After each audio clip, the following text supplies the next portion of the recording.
पूना गाडगीळ आणि sons limited 1832 पासून। ओल्या दुष्काळाच्या निकषाप्रमाणे दिवाळी आधी मदत देणार। ऑगस्ट पर्यंतच्या नुकसानाची 2215 कोटींची मदत वितरित करण्यास सुरुवात।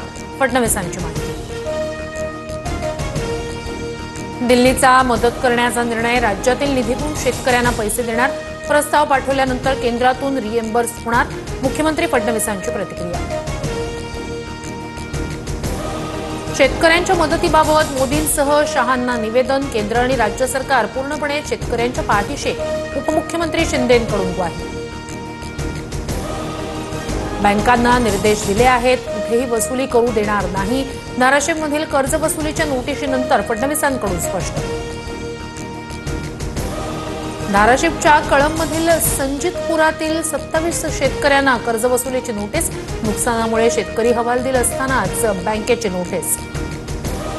शेतकऱ्यांना नोटीस देत असतील तर बँकवाल्यांना ठोकून काढा, कायदा हातात घ्या। धाराशिवमध्ये शेतकऱ्यांना आलेल्या नोटीसनंतर वडेट्टीवार आक्रमक। धाराशिवमध्ये कर्जवसुलीला तात्पुरती स्थगिती। मागील आठवड्यापासून शेतकऱ्यांना कर्जवसुलीबाबत नव्या नोटिसा न देण्याच्या बँकांना सूचना।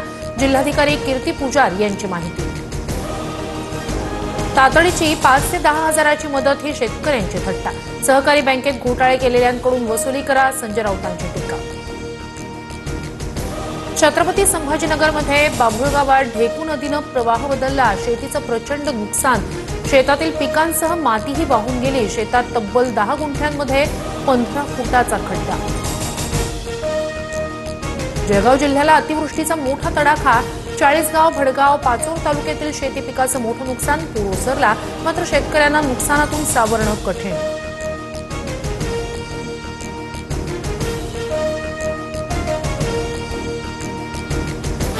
पूना गाडगीळ आणि सन्स लिमिटेड 1832 पासून।